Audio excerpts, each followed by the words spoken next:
Graça e paz a todos vocês, muito boa noite, bom dia mais uma vez, aqui Pastor Edson Júnior. Nós estamos começando mais uma transmissão da live Diálogos, esse bate-papo que nós temos todo mês, pelo menos 2 vezes ao mês, sempre tratando sobre um tema de relevância ou de importância, seja no caráter teológico, seja no caráter vivencial. Para vocês que vão chegando por aqui, eu quero deixar o nosso fraterno abraço, expressar nossa gratidão a Deus em poder comunicar com vocês e pedir-lhe a gentileza de você poder compartilhar a nossa transmissão com o máximo de pessoas possível. Agora são 9h40 no Brasil, 1h40 aqui no Reino Unido. Eu estou falando a partir de Brighton, aqui na costa sul da Inglaterra, e eu gostaria muito de contar com vocês que vão participando, exemplo aqui do Marco Aurélio, compartilhando a nossa live com o máximo de pessoas possível. Nós estamos tendo alguma dificuldade, às vezes, com a questão do algoritmo, então, para que possa repercutir, a gente vai pedindo a gentileza de vocês poderem compartilharem a nossa transmissão. Hoje eu vou bater um papo com o querido Gutierrez Siqueira, nós vamos falar sobre dom de profecia, ministério profético, dúvidas, constatações e elucidações a respeito desse assunto. Para vocês que vão chegando por aqui, eu vou pedir para que você possa eventualmente deixar no comentário de onde você nos acompanha. Aliás, fraterno abraço para a querida Loiva que vai chegando aqui, a Nicole, todos vocês que vão se conectando conosco. Eu quero expressar nossa gratidão em tê-los participando conosco aqui dessa transmissão. Eu já vou colocar aqui o nosso querido Gutierrez, e eu vou pedindo para que vocês possam nos ajudar, tanto participando aqui nos comentários. Eu tenho a impressão que quando você participa aqui nos comentários, deixando de onde você está, deixando uma saudação como o Marco Aurélio deixou aqui agora, fazendo alguma sinalização nesse aspecto, o algoritmo vai verificando e a gente vai repercutindo com maior amplitude. Um abraço para quem chega aqui do Reino Unido, para quem chega de Portugal, para vocês que eventualmente sempre nos acompanham a partir do continente africano, já madrugada aqui no Reino Unido, mas essa oportunidade ela é extremamente importante para que a gente possa ampliar o conhecimento sobre os temas propostos, tá bem? Então vai nos ajudando, compartilhando, sinalizando, interagindo, participando aqui conosco nessa manhã. Abraço para a Aline, que está chegando. A Aline está lá em São Paulo, aliás, um abraço para a Aline e toda a sua família, para o Gideão, né, que é o Guilherme, Deus abençoe também. Enfim, todos vocês que vão se conectando conosco nesta manhã, exatamente agora, 27 de maio, 1h42. Eu já vou colocar aqui o querido Gutierrez no nosso bate-papo, no desejo que a gente possa alcançar ainda um número maior de pessoas. Só um instantezinho.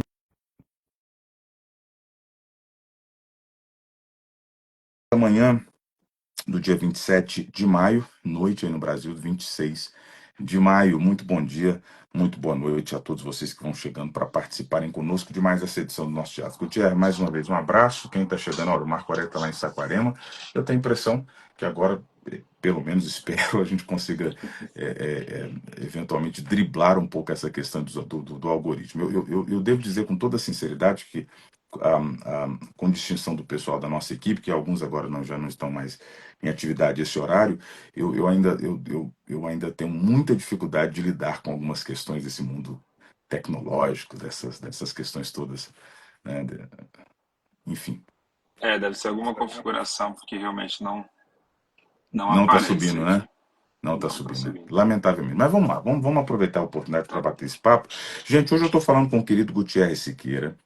Ele é graduado em comunicação social, tem pós-graduação em mercados de capitais pelo Mackenzie, é pós-graduado em interpretação bíblica pela Faculdade Batista do Paraná, entre outras formações. Também tem escrito, não é, materiais de caráter bíblico-teológico de muita relevância. Eu, pessoalmente, aliás, eu estava olhando aqui entre os meus livros e eu encontrei um livro que eu adquiri ainda, salvo engano, ano passado, que é Autoridade Bíblica e Experiência no Espírito, que tem o Gutierrez como um dos autores. Mas, para além desse livro, se você for, por exemplo, no Amazon, que é uma plataforma muito relevante de literatura, você tem lá Quem Tem Medo dos Evangélicos, Religião, Democracia e Democracia no Brasil de Hoje. Tem aqui um texto pela Thomas Nelson também sobre pneumatologia em uma perspectiva pentecostal. Tem um livro-texto muito interessante, aliás, pela Thomas Nelson, que é Como Entender o Dom da Profecia Hoje, né? Faz parte de uma coleção de livros que a Thomas Nelson lançou há não muito,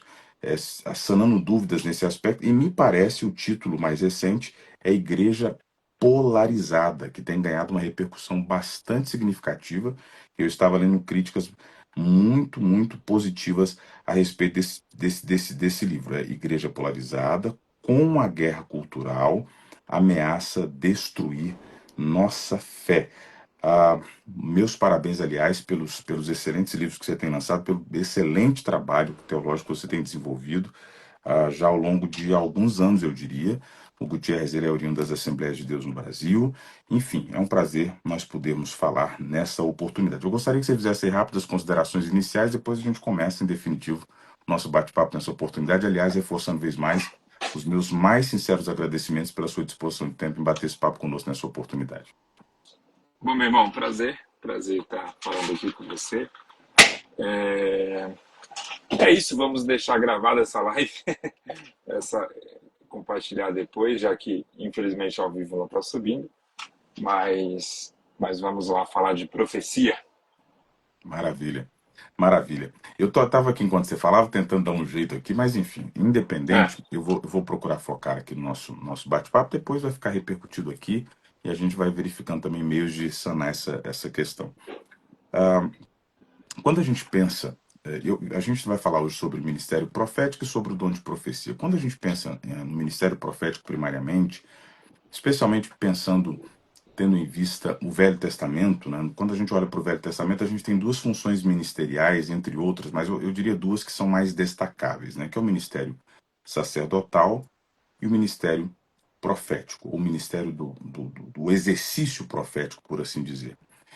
E ambos têm um grande destaque no texto veterotestamentário, né? O profeta é aquela figura que é o porta-voz de Deus, né? É quem representa Deus propriamente dito.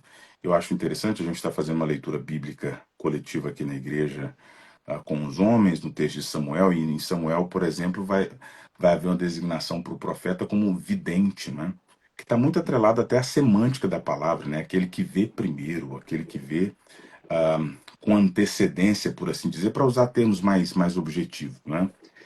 Qual que seria a melhor forma, Gutierrez, a seu ver, da gente definir profeta, pensando no profeta nessas nuances primariamente veterotestamentárias? Qual seria a melhor forma de definição de um profeta? de maneira geral, o profeta é quem fala em nome de Deus. Assim, essa é a definição mais simples, mais objetiva. Mas é claro, tem, como você usou a palavra aí, tem nuances, tem detalhes que a gente precisa se atentar. O profeta no Antigo Testamento, ele era o porta-voz também da revelação. E quando eu falo aqui revelação, estou falando, acima de tudo, na formação da Bíblia, na formação do cânon do Antigo Testamento, especialmente. Boa parte do cânon do Antigo Testamento passou por meio dos profetas. Esse é um papel, por exemplo, que os profetas no Novo Testamento já não possuem. Já é um outro tipo de natureza profética que ocorre no Novo Testamento. Então, isso já estabelece uma diferença. Quem tem esse papel de ser, de alguma forma, o recipiente da revelação na nova aliança são os apóstolos e não os profetas. Então, nesse sentido, a atividade na nova aliança ela já tem essa diferença importante. Mas seja na antiga aliança, seja na nova aliança, seja na figura de Moisés, seja na figura de Samuel, seja na figura de um profeta de hoje, todos eles são porta-vozes de Deus, né? De alguma forma. É alguém que fala em nome de Deus. Perfeitamente. Sabe o que é interessante quando eu pensava sobre isso ainda hoje, quando a gente olha especialmente para o Velho Testamento, em um momento primário, os profetas do Velho Testamento, por assim dizer, eles encarnavam a profecia. Ou seja, Sim. era para além de um indivíduo que entregava uma mensagem, porque hoje a gente tem muito o caráter do profeta do indivíduo que entrega a mensagem. Era alguém que encarnava. Você vai pegar, por exemplo, Oséias, que ele vai viver em loco aquilo que está relacionado com a sua profecia quando tange o seu relacionamento lá com Gomes. Eu estava lendo sobre Ezequiel capítulo 4 do episódio em que Deus pede para que ele prepare alimento sobre, por assim dizer, excrementos, né? E aí ele vai até questionar com Deus, e algo muito complexo, né? Isaías, em algum momento, ficou pouco mais de 3 anos, se não me trai a memória, andando despido, por assim dizer.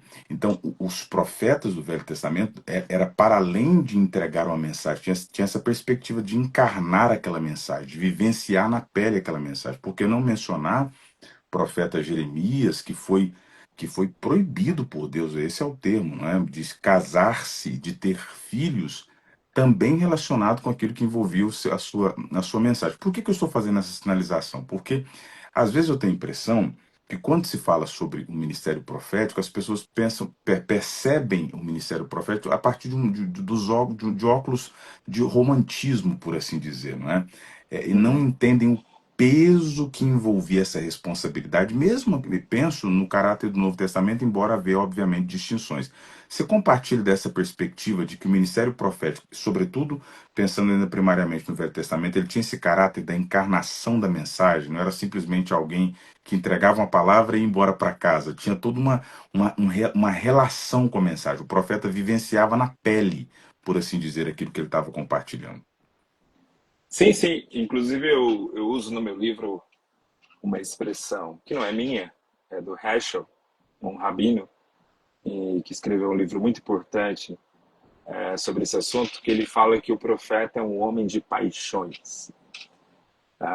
Então, realmente, paixão no sentido de alguém que literalmente sente a mensagem, sente na pele a mensagem. Como você falou, o profeta ele não era meramente um proclamador indiferente de uma mensagem abstrata, como se ele estivesse trabalhando uma filosofia, uma especulação. Não, não era isso, né? Era algo que ele sentia na pele. Eu falo também que, além de ser um homem de paixões, o profeta também era alguém que sentia o patos de Deus, né? É como se ele sentisse, entre aspas, o sentimento de Deus. Então, isso também não é uma ideia original minha. Isso vem da teologia bíblica, vem do Heschel, vem do Brueggemann. Mas essa ideia daquele que está sentindo seja a ira de Deus diante da injustiça, seja o amor de Deus diante do perdido. O profeta é essa pessoa que expressa essa paixão e esse sentimento divino de maneira muito intensa. Por isso que o profeta é uma pessoa intensa. Essa sinalização que você faz, ela é muito interessante. Eu li alguma coisa que um dos termos no hebraico que define profeta, que me foge agora, um dos sentidos é borbulhar, Uhum, sim, que está muito conectado com essa ideia da intensidade, não é? E é exato. interessante porque quando você sente aquilo que você transmite, a relação com aquela mensagem se torna muito mais responsável, se torna muito mais efetiva, por assim dizer. Então, me parece, através da sua fala, repercutindo textos que você já escreveu e pessoas que você já leu, está muito conectado com isso. É alguém que está pregando, mas está sentindo. E me parece até, em alguma medida, algo que a gente talvez tenha perdido com o decorrer dos anos, né? Essa conexão com a mensagem, né? Então, não era uma mensagem desassociada do indivíduo, né? Havia uma relação profunda do indivíduo com aquela mensagem. E quando eu digo essa relação profunda com a mensagem, eu estou dizendo uma relação profunda com o próprio Deus, né? Então, outro dia, e aí eu gostaria muito de ouvi-lo a respeito, alguém me falava sobre Elias, né? O leão dos profetas, de acordo com alguns literatos, e alguém dizia assim, pastor, Elias é o único profeta que profetizou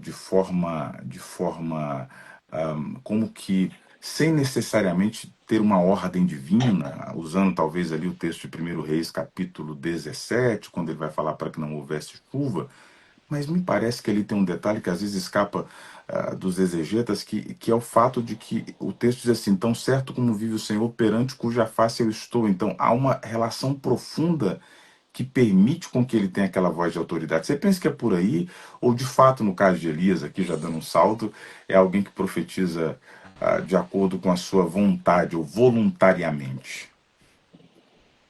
Voluntariamente talvez não seja o termo mais adequado, porque eu creio que muitos dos profetas, se não todos ali do Antigo Testamento, se tivessem a oportunidade de fazer outra coisa, eles fariam. Então não era algo assim totalmente voluntário, não tinha nenhum glamour, não tinha nenhum ganho pessoal, né, em ser profeta. Então a gente vê isso muito em Elias, né? Elias, Elias tem um sentimento muito grande durante muito tempo de certa frustração. né, pelo fato de ser profeta. Primeiro, uma frustração de se sentir sozinho, uma frustração também de não ver o juízo de Deus no momento adequado, né? Pelo menos no que ele pensava ser adequado. Então, eu creio realmente que Elias, como qualquer outro profeta do Antigo Testamento, era uma pessoa de paixões que estava, de alguma forma, respirando essa paixão que vem do Senhor. E de estar diante da face do Senhor, até uma expressão interessante, que aparece frequentemente no texto hebraico, que é o facear, né? O fato de Deus, de alguma forma, compartilhar a sua face nessa linguagem, é essa ideia de compartilhar um pouco também das suas paixões, com o homem, né? E Elias era alguém que estava diante da face do Senhor. Isso indica, acima de tudo, intimidade. Né? É uma intimidade que você tem e que é uma pessoa que era movida pelo Espírito. Uma expressão que vai aparecer para Jesus depois lá em Lucas, para Simeão.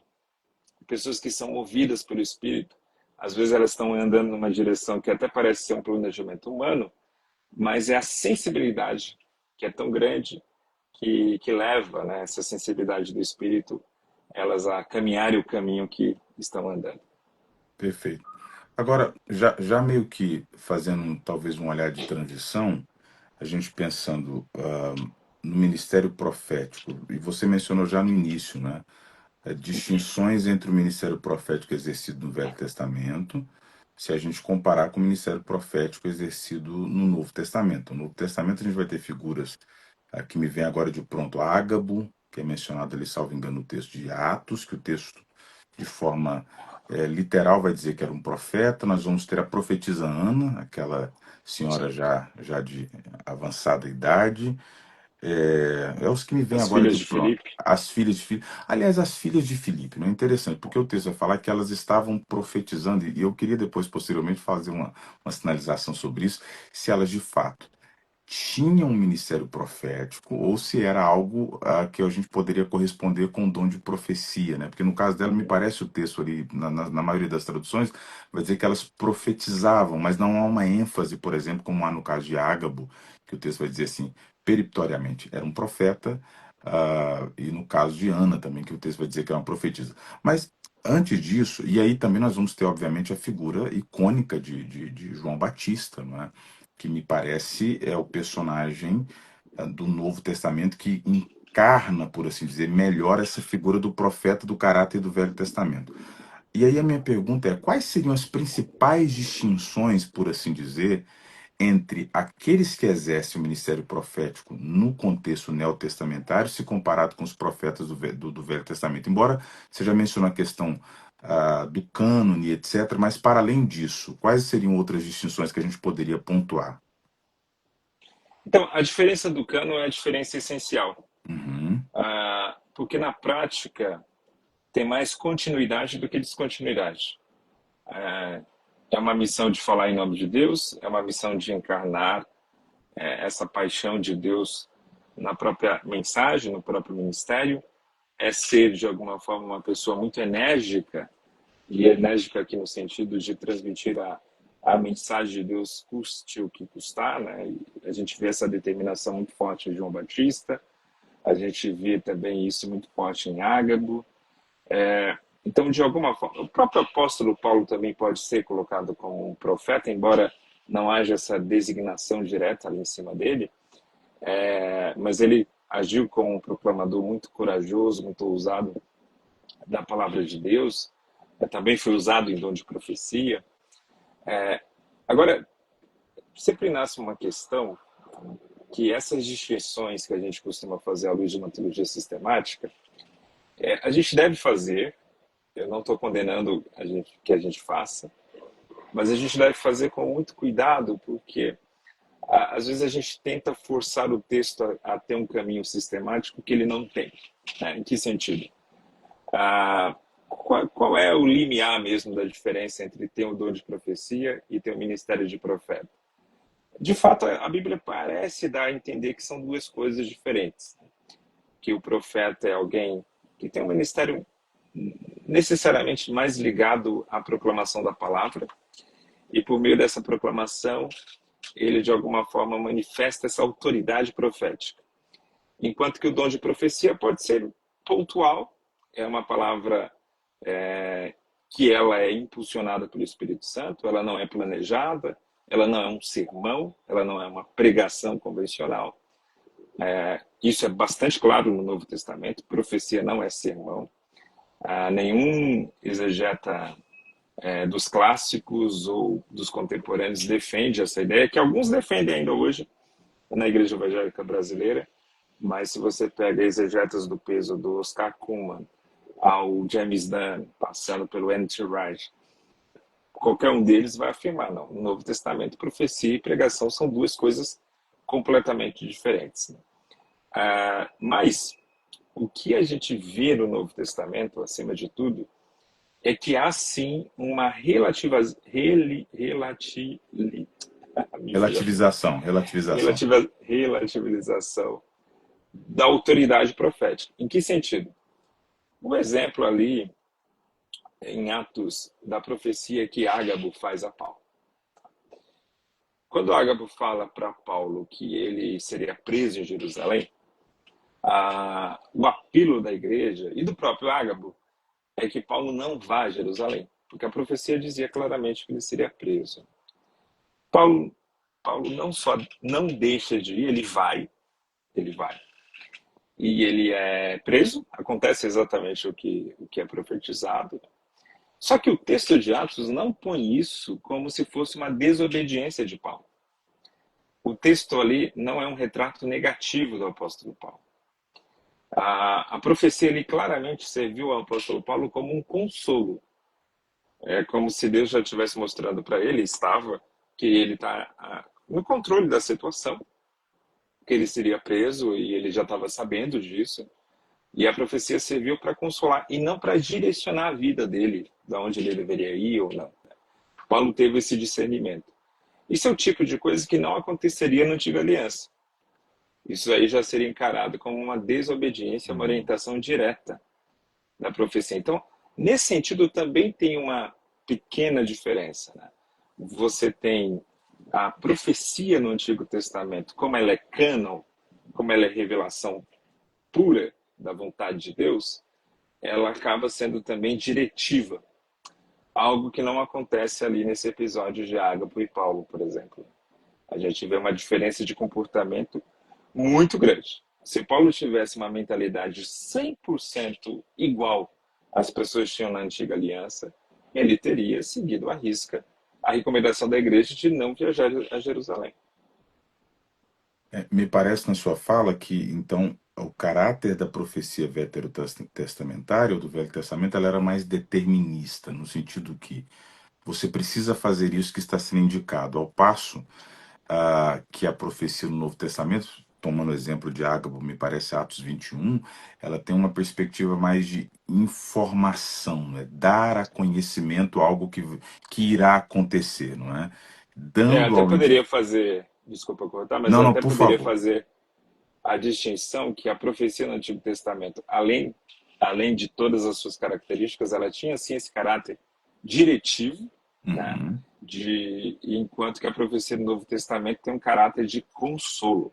perfeito. Inclusive, Paulo fala que o propósito da profecia é consolar, encorajar e exortar. E o exortar ali tem um sentido também de encorajamento, tem um sinônimo. Na verdade, Paulo usa três palavras para dizer a mesma coisa. A Uhum, profecia serve como um meio de encorajamento, mais do que como um meio de direcionamento. perfeito, perfeito.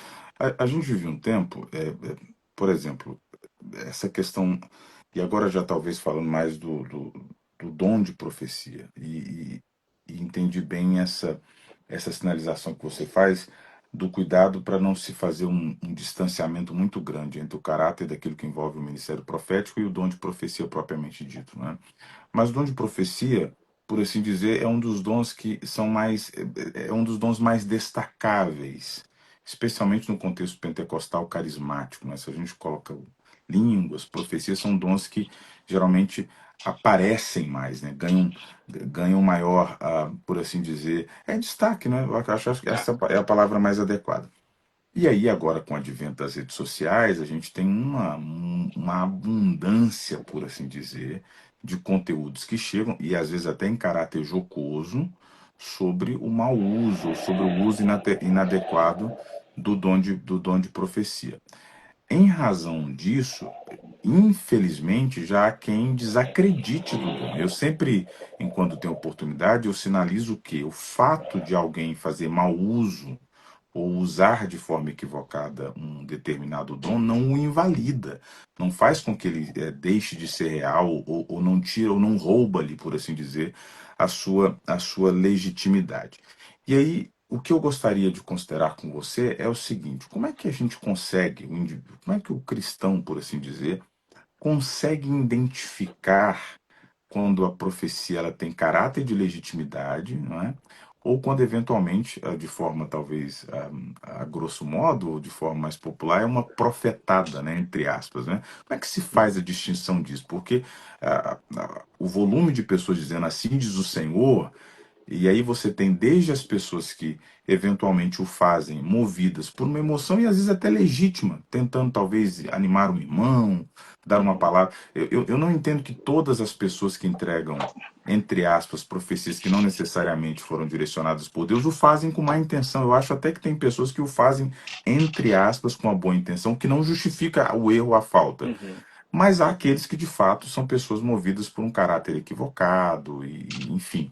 Mas como é que a gente verifica isso, não é? Eu me lembro, e talvez você vai ter experiências similares nesse aspecto, já para alencar aqui duas questões juntas, muito de uma época de profecias para casamento, né? Eis que eu te Uhum. digo, a sua esposa vai ser fulano, o seu esposo vai ser fulano, e a gente tem histórias lamentáveis de pessoas que se subordinaram a esse tipo de profecia e depois entraram em relacionamentos e tiveram prejuízos assim, até de caráter irreparável, para citar um dos exemplos, né? Eu poderia citar outros. Então, como é que a gente lida com isso? Olha, tem algumas características que o falso profeta sempre vai manifestar e Pedro deixa claro. O falso profeta sempre é ganancioso. Ele tem um apego ao dinheiro, ele tem uma motivação financeira mesquinha nesse caso. Nesse, nesse sentido, então, qualquer profecia que seja em troca de dinheiro, como já há no Brasil aqui a figura da profecia via Pix, claramente é uma falsa profecia, não tem nenhuma dúvida disso, não tenho nenhum medo de afirmar isso, que essa é uma profecia, se não meramente humana, também diabólica. Né? Se ela acertar, ela é diabólica. Então, tem muito isso. É, a gente também deve tomar cuidado, porque o falso profeta, além disso, ele é um manipulador nato, é um narcisista, é alguém que vai usar da sua boa lábia, da sua boa comunicação, para conseguir favores. Aí favores financeiros, até favores sexuais, coisas desse tipo. Então, isso talvez seja o mais claro assim do que é um falso profeta. Apesar de ser tão claro, tem gente que cai ainda nessa conversa. E não são poucas as pessoas. Inclusive Pedro alerta isso, que esses falsos profetas teriam muitos seguidores. Né? Então, é algo impressionante. Tem cara que você vê na internet que tem pinta de falso profeta, tem jeito de falso profeta, fala como falso profeta, é falso profeta, mas as pessoas ainda caem ali naquele papo. Dito isso, há também uma outra natureza de falsos profetas que a gente só vai ser capaz de desvendá-los à luz de um outro dom, que é o dom de discernir espíritos. Por que existe esse dom? Esse dom existe porque haverá pessoas manifestando dons, inclusive a profecia, em que tudo vai parecer muito perfeito, muito adequado, muito correto. Mas aí Deus, por meio desse dom, revela que aquilo tem uma fonte maligna. Né? Então, em alguns casos, vai ser, sim, ou vão ser necessários o uso de outros dons, como o discernimento de espírito, né? Para fazer essa identificação. Mas eu diria realmente assim, uma característica muito flagrante do falso profeta é a ganância, a ganância de poder, de dinheiro, de sexo, de tudo isso. Isso aí vai estar acompanhando o falso profeta. Uma outra coisa que a gente deve tomar cuidado, e aí sim, nessas profecias que você comentou, que são das pessoas até com uma boa intenção, é de confundir desejo com profecia. Não é porque eu desejo que determinada pessoa case com outra que eu devo profetizar esse casamento, ou se eu desejo que determinada pessoa vença na vida ali financeiramente, que eu vou profetizar isso. Então, a gente deve tomar cuidado. Fora aquelas modas que não é só no Brasil que ocorrem, nos Estados Unidos também ocorre bastante, aquelas profecias para candidatos políticos, profecias essas que só acontecem quando aquele candidato já está no hype, né? Nunca acontece quando o cara é um desconhecido. Então, claramente você vê que é uma profecia de desejo, né? De afirmação política, de falar que aquela pessoa é um escolhido de Deus, que além de ser assim uma falsa profecia, é uma péssima teologia pública, porque Deus não escolhe ninguém para ser presidente ou deixar de ser. Deus escolhe a figura da autoridade. É isso que Paulo fala em Romanos 13. O que nós temos é a constituição da autoridade. Deus sim dá autoridade, mas a escolha de quem vai estar assumindo essa autoridade é uma escolha humana, é uma escolha que está dentro da nossa responsabilidade como cidadãos. Então, não é uma escolha que Deus faça por nós. Tem muitas escolhas que Deus deixa que a gente faça, que a gente quebra a cara, inclusive, com as nossas escolhas. Perfeitamente. E você sabe que eu costumo instruir aqueles que estão sob os cuidados pastorais aqui da igreja que eu estou enquanto pastor, que uma questão que eu acho que é sempre muito importante, verificar se aquela profecia ela não diverge das escrituras. Haja Sim. visto que me parece, às vezes, em muitos ambientes, haver uma supervalorização da experiência da profecia, ainda que ela choque, e às vezes de forma assim frontal com aquilo que já está estabelecido nas escrituras, né? E aí talvez para fazer uso de uma linguagem bíblica, eu sempre digo para os irmãos, não deve ser considerado, deve ser anátema, não é? Se a Sim. profecia confrontar algo que já foi estabelecido na revelação bíblica, ela deve ser desprezada. E aí, você mencionou muito bem, penso que a igreja precisa desenvolver esse caráter do discernimento, a partir do dom do discernimento, e o discernimento que parte de um estudo mais sistemático, né, do conhecimento da palavra. Qual que é a sua perspectiva sobre essa questão? Que às vezes me parece muito daquilo que ocorre no sentido de engano em relação a falsas profecias é fruto de analfabetismo bíblico. Você tem essa impressão também? Não, com certeza. Com certeza é uma consequência. A proliferação de falsos profetas, de falsas profecias, é uma consequência desse analfabetismo bíblico, né? Eu acho que esse é um tipo de problema que acarreta tantos outros. E eu diria que, nesse sentido, mesmo igrejas não carismáticas, que não têm o problema da falsa profecia, isso não quer dizer que lá haja uma excelência de conhecimento bíblico. O que eu quero fazer esse parênteses aqui? A ausência da profecia nesses espaços não é sinônimo de qualidade de púlpito, tá? Infelizmente, a realidade é que o movimento evangélico é um movimento que exalta muito a Bíblia, mas medita muito pouco na Bíblia. A Bíblia é muito comprada, mas pouco, de fato, lida, consumida. A Bíblia é um livro muito citado, muito exaltado, mas a gente só vê texto prova, né? O que é o texto prova? É o texto citado assim, sem contexto, meramente já para provar um ponto que eu já tenho.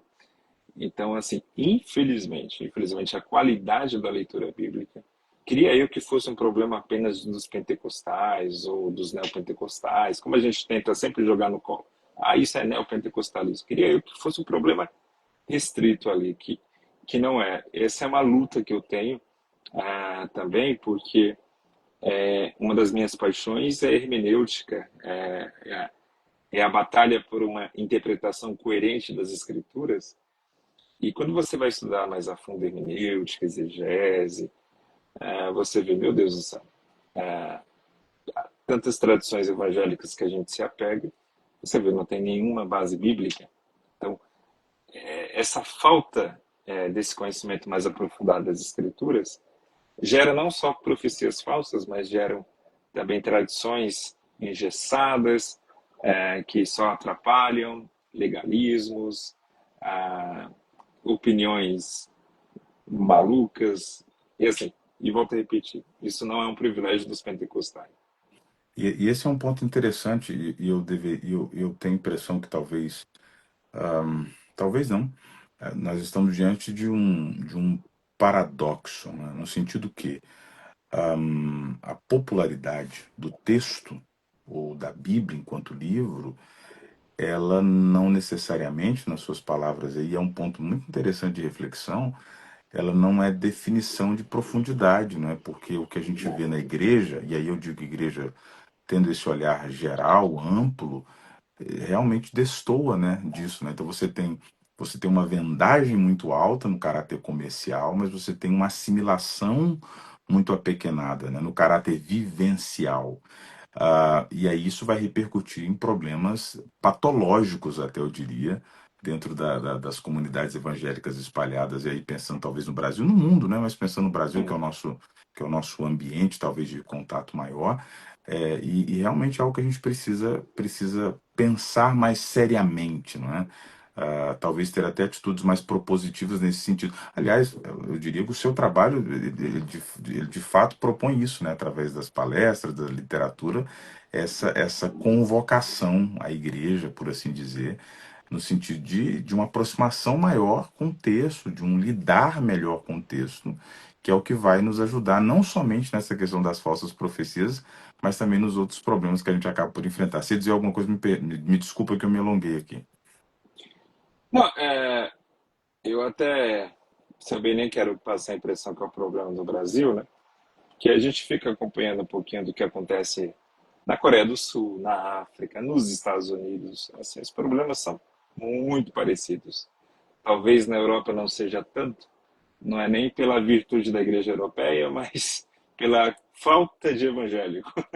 Se tivesse mais, teria também esse tipo de problema, né? Como é uma igreja menor nesse sentido, talvez não tenha a mesma quantidade de problemas, mas é uma questão de escala, né? Infelizmente. Não, com certeza, é um problema da igreja, né? É um É, problema da igreja. Para além da infelizmente. questão geográfica e etc., né? É um problema da igreja.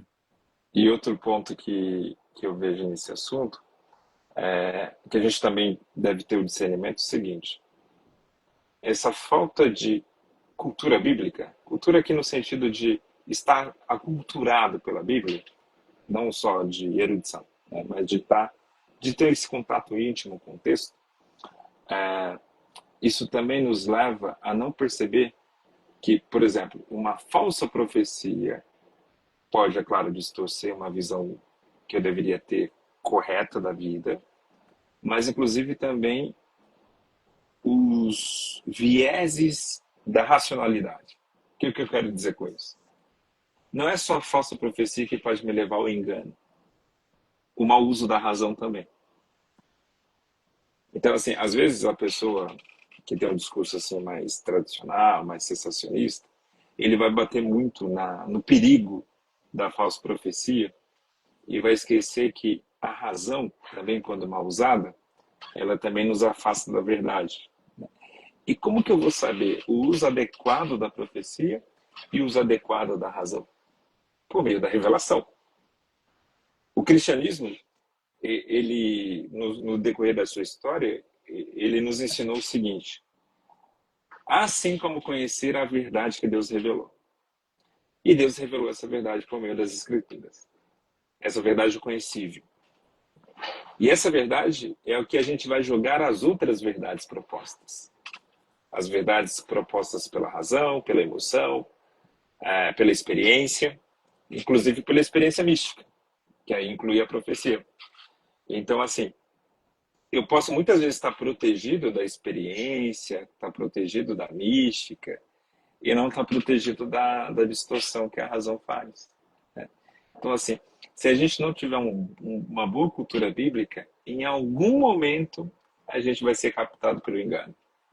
Seja pelo meio ou da experiência mais maluca, mais mística que for, ou por meio da racionalidade mais fria. Em algum momento a gente pode ser captado. Isso é muito interessante, né? Porque o engano, ele pode se esconder debaixo das mãos da sobriedade, por assim dizer. Exatamente. E tanto é verdade, que a gente vê gente muito brilhante na perspectiva intelectual, do labor teológico, tendo tropeços assim consideráveis, né? O que comprova o que você está falando, né? Então, assim, e aí eu acho que a gente volta sempre numa questão, né? Me parece que o que falta por vezes é o equilíbrio, por assim dizer, porque a gente tem muito problema com excesso, seja de um lado ou de outro, né? Então, ou é aquele excesso de razão, ou é aquele excesso de experiência mística, e aí, como já disse alguém, todo excesso esconde uma falta, e a gente vai começar a ter problema, porque a gente. E é interessante como a gente é inclinado aos excessos, né? Nós somos levados facilmente aos excessos. Então, de fato, a sua fala ela é muito interessante nesse aspecto da gente avaliar sobre isso, né? E não pensar que o problema só tá numa geografia, né? Que o problema é mais amplo, Exatamente. né? E que a gente precisa lidar com ele. Agora, eu estava lhe ouvindo e pensando o seguinte: a gente vive um tempo, já caminhando aqui, porque eu sei que seu tempo já é exíguo, mas é bom demais lhe ouvir e muito bom falar para além daquilo que é o mais comum, do que é o trivial. Eu sou muito apreciador disso. Mas pensando aqui o seguinte. Me parece, às vezes, Gutiérrez, a gente vive num tempo de muito pragmatismo, né? Em todas as nuances da vida, as pessoas querem as coisas de forma muito pronta, muito rápida. A gente quer resoluções cada vez mais automatizadas, mais acessíveis, por assim dizer.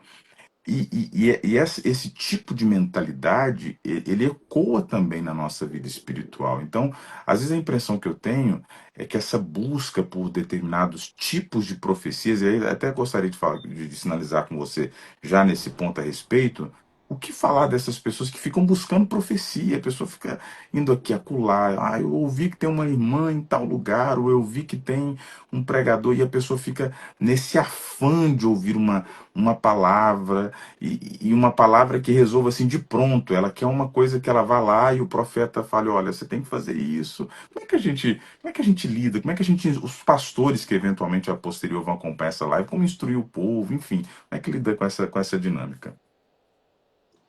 Pois é, isso é um sintoma de fato de um problema mais sério que se manifesta nisso na pessoa que busca o profeta que está em algum lugar, numa casa e tal, como também aquele que busca até eu, você, numa rede social e faz uma pergunta no inbox ou na caixinha de perguntas.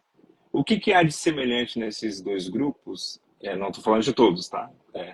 Mas em algumas pessoas que fazem determinado tipo de pergunta. É aquele sentimento de que você vai dar uma direção para a minha vida. Você tem uma resposta que é definitiva, certeira, e eu vou seguir a sua resposta e tudo vai dar certo na minha vida. É esse tipo de pensamento que permeia aquele que vai buscar uma profecia lá na casa da irmã profeta, profetisa, ou que vai buscar um influenciador e perguntar numa caixinha de perguntas, resolva a minha vida. Né?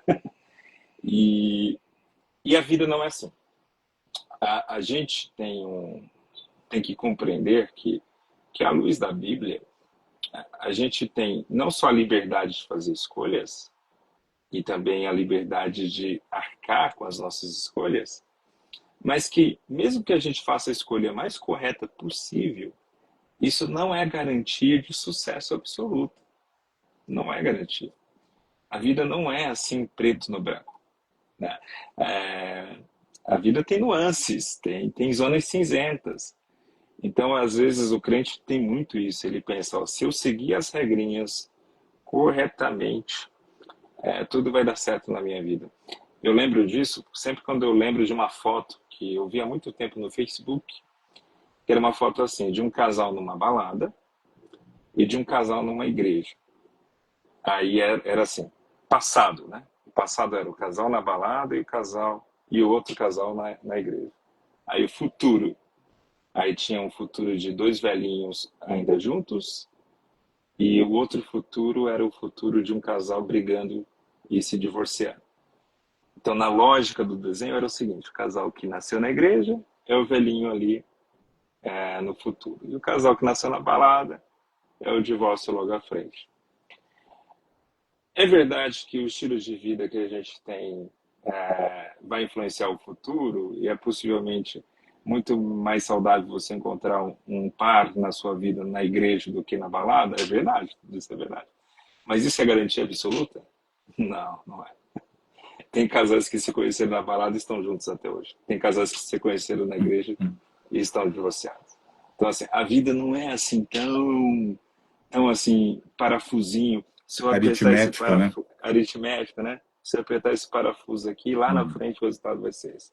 Então, o crente tem esse pensamento muitas vezes e que faz ele buscar a profecia. E é uma certa preguiça de fazer escolhas, porque fazer escolhas demanda pensamento, demanda discernimento, demanda inclusive a coragem de tomar uma decisão e arcar com as consequências dessa decisão. Então eu prefiro terceirizar essa decisão para alguém, especialmente com um profeta, porque terceirizando para o profeta, em teoria, é o próprio Deus que está me orientando. E eu gosto muito de uma frase do Donat G. Ele foi o fundador da Assembleia de Deus, um dos fundadores, melhor dizendo, da Assembleia de Deus da Inglaterra. E ele falava o seguinte, que a gente deve evitar essa busca de sinais e tal, e de profecias para decisões comuns da vida, porque Deus já nos deu um senso comum santificado. Eu amo essa frase. Senso comum santificado. Senso comum é o uso da razão, é o uso do discernimento, mas a nossa razão, o nosso discernimento também ela é santificada. Por quê? Porque ela é alimentada pela palavra de Deus.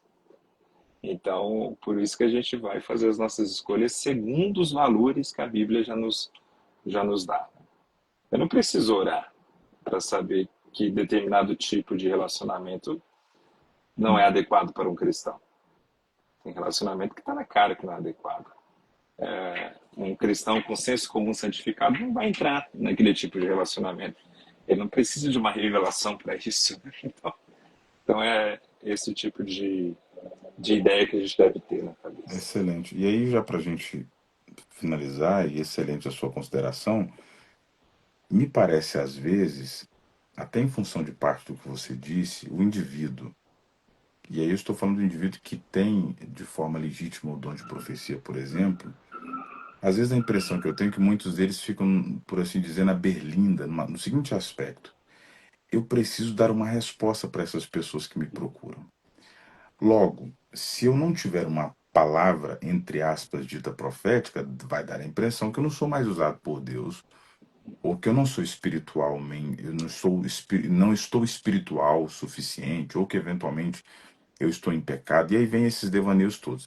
E aí o indivíduo fica nesse lugar que ele sente a obrigação de entregar uma palavra profética ou uma palavra de profecia, e aí a gente acaba tendo problemas. Então, como é que o indivíduo que tem o dom de profecia deve se posicionar? Porque às vezes eu tenho a nítida percepção que muita gente boa tropeça pela questão da demanda. Eu me lembro, há alguns anos atrás, sendo convidado para pregar, ainda garoto, talvez na minha adolescência, para início de juventude, alguém ligar e perguntar assim, literalmente, você profetiza? E eu entendi que a pergunta, ela significava o quê? Você é usado em profecia ou algo do gênero, né? E aí me parece às vezes que se o indivíduo não falar uma determinada profecia, ou se ele não tiver um determinado comportamento, meio que aquilo o descredibiliza. E aí você vê gente boa, às vezes, tendo atitude equivocadas, porque ele fica nesse lugar de ter que falar alguma coisa, entende? Como é que deve lidar com isso? Isso é incrível. essa pressão, né, de produzir algo, né? A gente tem que lidar com o que a Bíblia diz claramente, que a profecia é dada conforme que for útil, conforme o Espírito quer. Então, assim, eu não devo me sentir pressionado a profetizar, porque Deus uma vez já me usou em profecia.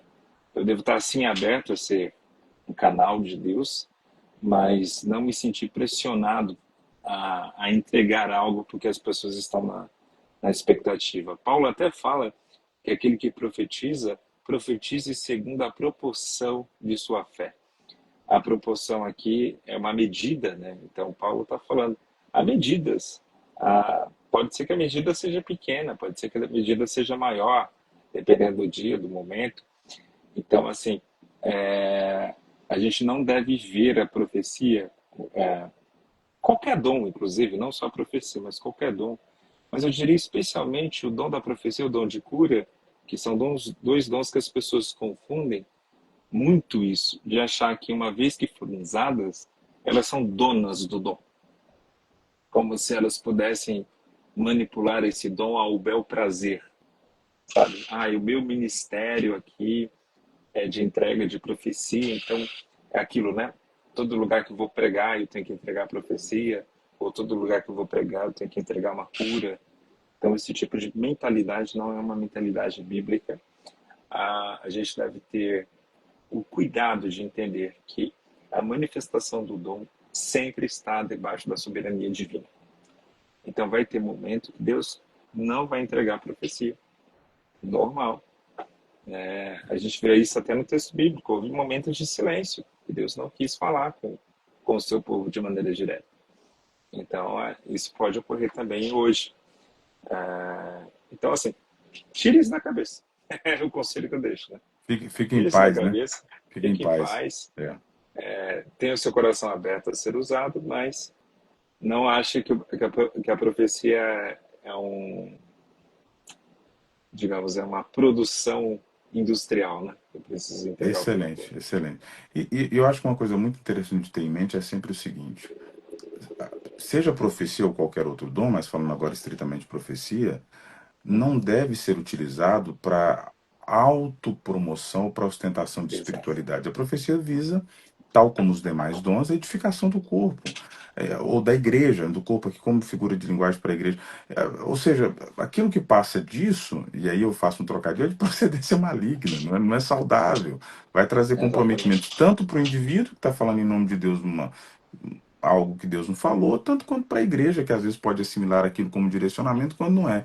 Então, assim, há de se ter muito cuidado para não.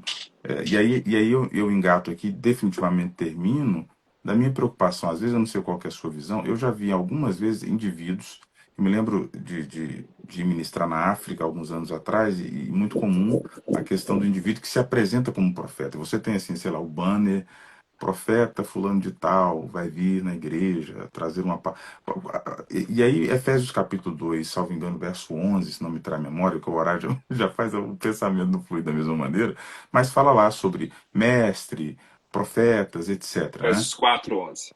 4:11, não, excelente. Como é que é isso, né? Como é que a sua visão sobre essa questão do indivíduo que se auto-apresenta, tem carteirinha de profeta, por assim dizer? É, como é que a gente lida com isso, né? Qual que é a sua percepção a respeito disso? Pois é, apóstolo, profeta, evangelista e mestre são, daquela lista, apenas pastor que entra como exceção. Nenhum desses dons como ofício. Então tem uma diferença importante. Ninguém era ordenado na igreja primitiva a profeta. Não havia uma ordenação. Havia ordenação de diáconos e de presbíteros barra bispos barra pastores, porque presbítero, bispo e pastor é tudo a mesma coisa.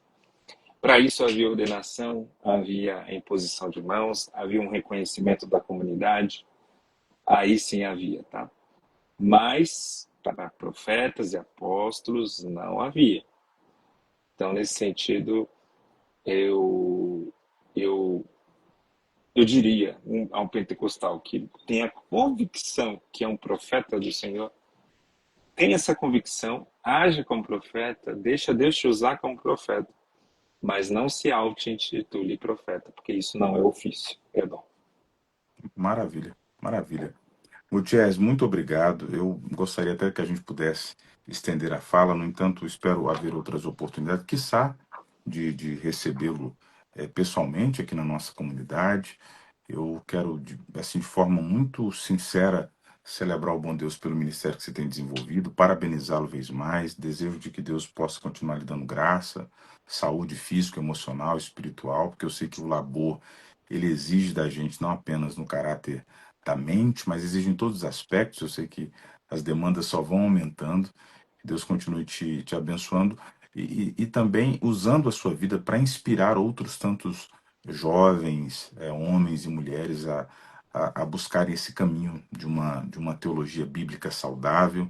E uma ponderação última que faço, também lhe solicitando a posterior a fazer as suas, é dizer o seguinte: e eu tenho dito isso de forma muito insistente, sempre que tem alguma oportunidade, seja em transmissões, seja na igreja local, de que a gente precisa compreender que a existência dos falsos, ela, ela é uma indicação que existem os verdadeiros. Então a gente não ser tomado pelo desânimo, pelas loucuras tantas que a gente vê por aí, seja em que seara for, não restringindo a nenhum tipo de campo, seja ele pentecostal, seja ele mais reformado, porque existem, como nós já mencionamos aqui anteriormente, exageros, excessos e tropeços em todas essas searas, mas que a gente não deixe isso eventualmente comprometer o nosso coração no sentido do desestímulo, de não acreditar mais, ou de achar que os dons não são mais reais, ou de se desestimular até da fé, por assim dizer, né? Que a Ah, gente possa é mais considerar grave aí.